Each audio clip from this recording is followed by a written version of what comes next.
Bonjour à tous. Alors aujourd'hui, on va répondre à une question qui est fondamentale pour la rédaction d'un mémoire, qui consiste à savoir en quoi le plan d'action est une partie fondamentale dans votre mémoire. Alors le plan d'action, c'est une partie qui est propre, on va dire, aux problématiques managériales, c'est-à-dire aux formations managériales, aux mémoires, on va dire, de gestion.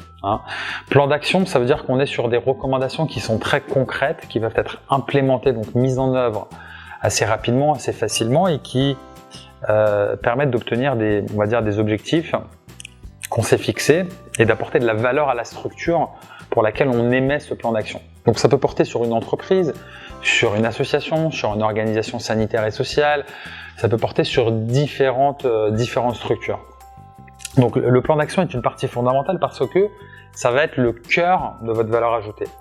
Ça va être le résultat, en fait, de toutes vos recherches précédentes. Donc de la revue littérature que vous êtes censé avoir fait en amont, de votre partie empirique où vous avez sondé, vous avez on va dire, réalisé une démarche exploratoire sur le terrain pour appréhender, identifier les besoins des usagers, des interviewés, des clients, en fonction effectivement de la structure dans laquelle s'inscrit ce plan d'action.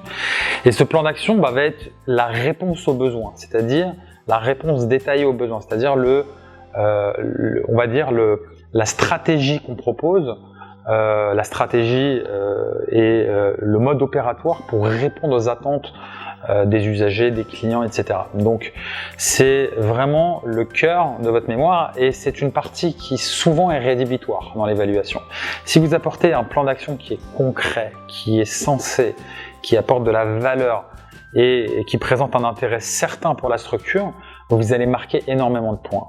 Et ça peut souvent compenser des lacunes ou des insuffisances sur d'autres parties, puisque le coefficient qui est alloué à cette partie est extrêmement important. Donc je vous recommande vraiment d'y porter une attention particulière à cette partie, que ce soit sur l'aspect quantitatif ou qualitatif. Qualitatif de par la qualité des préconisations que vous apportez et quantitatif de par le volume que va représenter cette partie. Ça ne peut pas être une partie qui va être trop creuse ou trop superficielle. Il faut vraiment qu'elle représente une part importante dans la mémoire. Voilà, j'espère que ces quelques conseils vont vous aider à réussir le plan d'action de votre mémoire et je vous souhaite bon courage pour cette rédaction.